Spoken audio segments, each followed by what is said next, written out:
asalaamaaleykum suñu mbokki xarit yi ñu seetaan fii si le Showroom TV ak Africa 7 tey nag comme ni ñu koy defee ak yéen saa su nekk man ak Seynabou dañoo ñëw indi leen téléphone yoo xamante ni c'est du dingue muy Galaxy Z Fold 3 ak Galaxy Z Flip damay bàyyi Seynabou mu nuyoo bu ko defee bu leen bouger ñu ñëw faram-fàcceel leen yax bi comme ni ñu koy defee ak yéen saa su nekk bonjour Seynabou. Bonjour Fatou. Bonjour à tous, bienvenue dans votre émission favorite de téléachat, ici au Showroom TV et sur Africa 7. Aujourd'hui, nous allons vous présenter des smartphones extraordinaires hors du commun. Restez connectés tout de suite, plus de détails.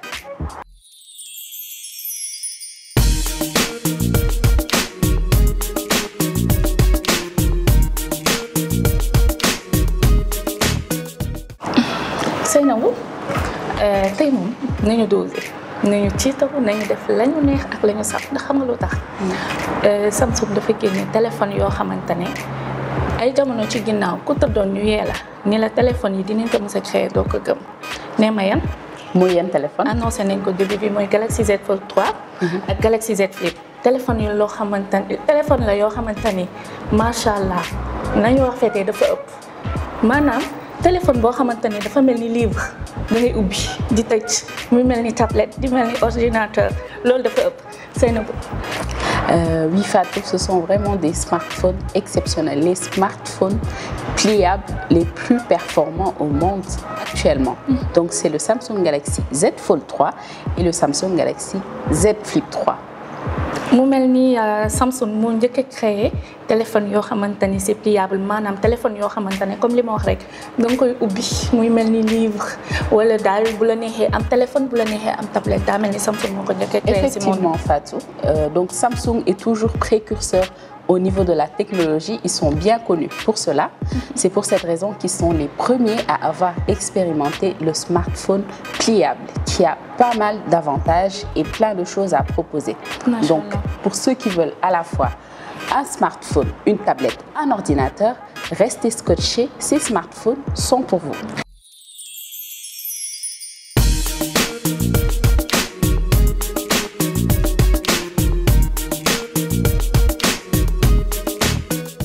bu ko defee ñu dem ak yéen léegi wan leen ñaar yooyu nga xamante ne moom lañ leen tegtal léegi nii ay ca.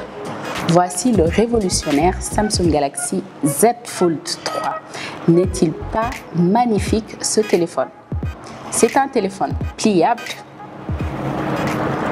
avec, disons, 3 façades.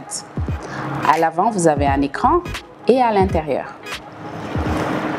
Il se présente comme ça, ouvert. C'est un téléphone très puissant, très performant. Il peut faire référence à une tablette, un smartphone ou un ordinateur. Si vous voulez plus d'aisance, vous pouvez le manipuler comme cela, avec l'écran qui se trouve sur la façade. Donc vous retrouvez toutes les applications. Vous pouvez utiliser le smartphone de façon très normale, avec juste la façade du téléphone. Ensuite, si vous voulez plus d'immersion dans votre téléphone, plus d'espace, vous pouvez l'ouvrir comme cela. À toi Fatou, comment trouves-tu le Z Fold 3? C'est waouh, hein? C'est joli, c'est magnifique. Vraiment, il n'y a pas de mots. Téléphone la boo xamante ni daal man moom vraiment Samsung daal bi mooy 3e fois mu koy génnewaat ci téléphone pliable Z Fold 3 moo ngi nii moom la leen Seynabou wax léegi ma tekki leen ko ci kàllaama wolof mi ngi nii téléphone bi écran baa ngi nii ci kaw boo ko téye mën nga ko manipuler comme nu mu la neexee ci kaw boo ko fermé 6.2 ngay am ci écran bi boo ko ubbee 7.6 gis ngeen téléphone la plus tablette en même temps ordinateur boo ko yoree jarul nga yor sa ordinateur di ko yóbbu fu la neex wala ngay liggéey ci sa ordinateur doy na téléphone doy na ordinateur doy na tablette doy na lépp macha allah mu ngi nii rafet ba bëgg dee taaru téléphone bi daal comme li ma wax rek luñ ci wax rek du doy. Seynabou man nag Galaxy Z Fold bi bëgg naa xam lan mooy njëriñam exactement ban particularité la am ba ndaanaan yi star ministres yi koo ci gis rek moom la yor maanaam dafa nekk téléphone boo xamante ni ñëpp dañu ne bii la man daal loolu bëgg naa ko xam exactement dama bëggoon na nga wax ma ko waxale ko ñi nga xamante ni moom ñoo ñuy seetaan nga expliquer ñu ban particularité la am exactement.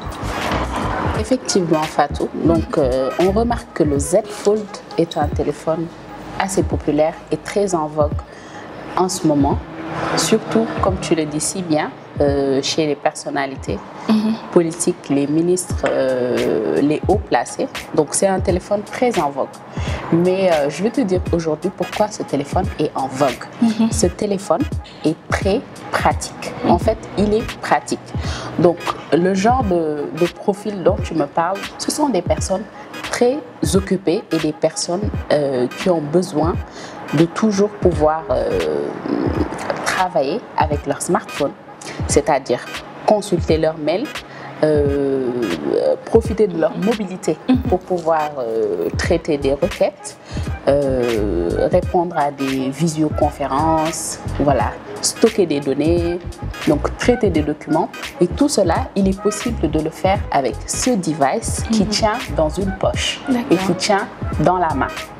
Madame, exactement. Ordinateur, tablette, téléphone, direct, tout est combiné dans le Samsung Galaxy Z Fold. Exactement. Donc, le Z Fold est équipé d'un appareil photo très performant avec un triple capteur. Donc, il a 3 appareils photo à l'arrière. Donc, il a une caméra selfie sur la façade avant et une autre caméra selfie qui se trouve sous l'écran à l'intérieur. Donc là, vous avez une autre caméra selfie qui se trouve sous l'écran.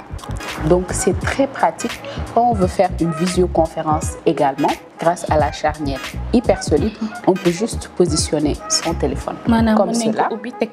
Voilà. Lors d'une visioconférence. D'accord. En même temps, à l'intérieur, on peut en même temps, nous allons le voir, consulter ses mails.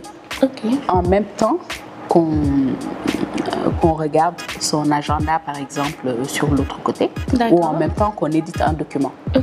Voilà. De plus, la RAM de ce téléphone est vraiment bien pour la productivité. Donc, c'est 12 Go de RAM pour ce téléphone. Et donc, au-delà de tous ces éléments de productivité dont dispose le Samsung Galaxy Z Fold, il est très puissant avec une RAM de 12 Go et une mémoire interne de 256 Go ou 512 Go. Donc Fatou, on rappelle que la version 256 Go, voilà. 512 Go. Voilà. 77 933 45 40 wala 33 860 80 01 wala nga ñëw ba Yoff en face Transair bi juste après hôtel Onomo bu ko defee nga daagu nank dugg ci showroom bi xam nga te lu ngeen ci xamul nag showroom bi dafa am café dafa am ndox bu sedd bu ngeen ñëwee toog dañ leen ni am na fa daal commercial yoo xamante ne seen liggéey bu mucc ayib la ñuy def bu ngeen ñëwee dinañ leen teeru comme ni ñuy teeroo buur bu ko defee ngeen choisir seen Galaxy Z Fold ñu defal leen cette facture ngeen daagu nag dem waaw. Effectivement, Fatou. Bon, pour ceux qui ne peuvent pas se déplacer aussi, nous pouvons procéder à la livraison. Nous livrons partout, à Dakar et dans les régions.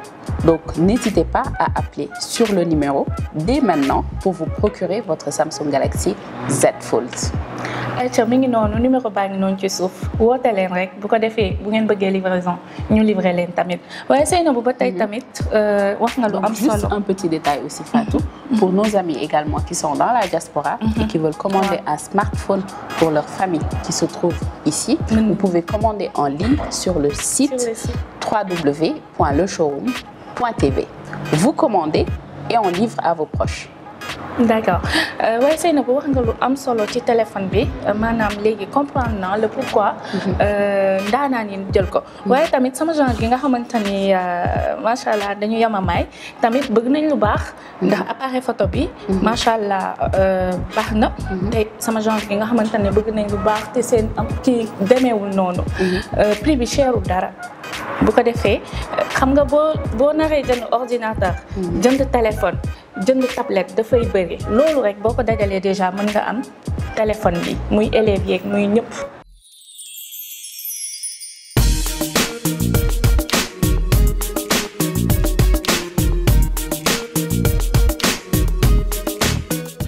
Nous rappelons également que nos amis de la diaspora peuvent commander en ligne sur le site www.leshowroom.tv. Nous prenons en charge votre commande et livrons vos proches jusque chez eux. Nous en profitons, Fatou, pour rappeler que notre partenaire du jour, LBS, Agence de voyage, voilà, LBS, offre une réduction de 10% pour tout vol de Dakar vers Milan et Milan vers Dakar. ba pare tamit dafay offrir 23 kilos offerte dafay offrir 23 kilos pour boo jëndee 5e billet maanaam boo fa jëndee billet ba 5e fois bi. da lay offrir 23 kilos. Super. bu dee nag beneen offre bi mooy 10e billet offert maanaam boo jëndee ba si 10e billet bi dañ lay may 10e bi doo ko jënd du tout donc yéen ñi nga xamante ni yéenay def GP ak commerçant yi nga xam ne dañuy def Dakar Milan tout le temps déjà dina leen arranger ba pare beneen offre bi ñuy def mooy assistance médicale annuelle suma assistance par un membre de la famille loolu sëy na bu ala daw me na de.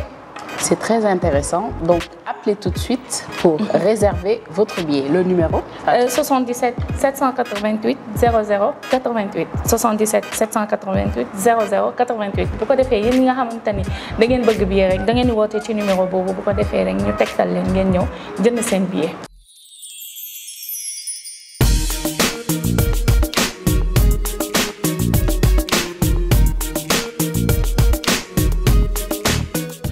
dañu ànd ak suñu sponsor boo xamante ni macha allah yére rek lay def dessin rek lay def sañse rek lay defar muy Ensao moo ñu sañseel nga def sa rose bu baax dugal or man ma def sama jaune bu baax dugal or yéen ñi nga xamante ni nag yéenay ñaw yéenay defar ay bijoux ñëw leen si télé achat bii du yomb de ku ci dugaloo sa produit xoolal dugaloo ko fenn enseigne ko. Oui, Fatou, effectivement, il est très important de promouvoir nos designers africains. C'est ce que nous comptons faire également dans tous les numéros de téléachat. Donc, n'hésitez pas à nous contacter si vous voulez faire connaître ou faire voir votre marque. D'ailleurs, Fatou, le Z Fold 3 concerne aussi les designers. Nous avons un outil de productivité pour tous les designers. Oui, donc, Fatou, le S Pen. D'accord.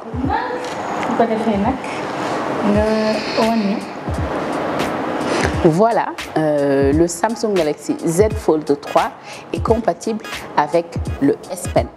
Le S Pen, vous pouvez l'utiliser pour tout type de design. Également, lors de vos réunions, vous pouvez prendre des notes aisément avec ce S Pen. Nous allons également vous faire découvrir un accessoire pour protéger votre Samsung Galaxy Z Fold 3 non seulement, mais également pour pouvoir y ranger votre S Pen. Donc c'est la pochette. Parce que le téléphone Exactement. Donc la pochette, elle va vous permettre de protéger votre téléphone. Donc elle se met très facilement en un clic clipsé. Donc là, voilà.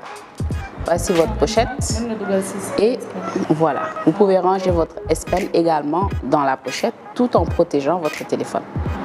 Donc Fatou, en plus d'être un excellent outil de productivité, le Samsung Galaxy Z Fold 3 a tout un écosystème d'accessoires très intéressant.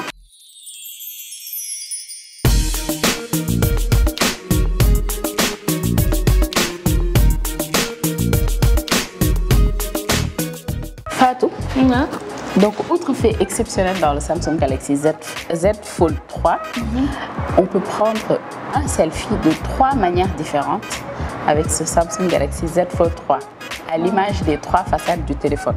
Donc, on peut prendre un selfie avec la caméra avant qui se trouve sur l'écran, avec cette caméra-là. Voilà, on peut prendre un selfie avec cette caméra. Donc, on va le faire tout de suite. Donc, déverrouiller, prendre un selfie.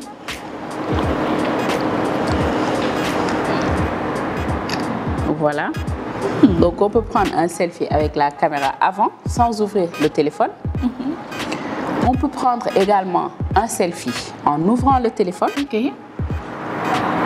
avec la caméra qui est insérée dans l'écran du téléphone, sous l'écran du téléphone. Voilà. Donc on va prendre aussi un selfie. Il faut que je le insère après. Voilà. Donc un selfie comme ça.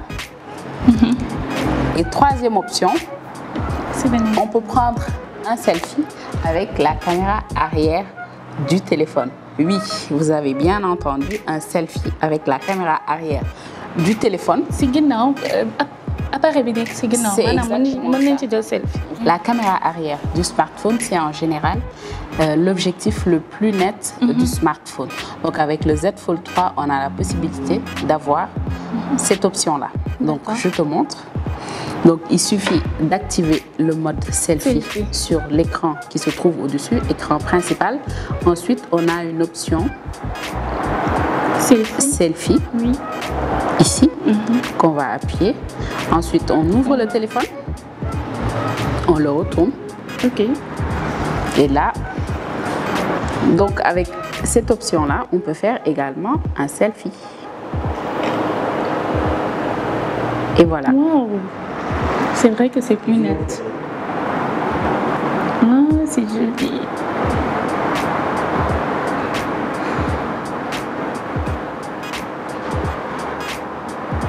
Voilà.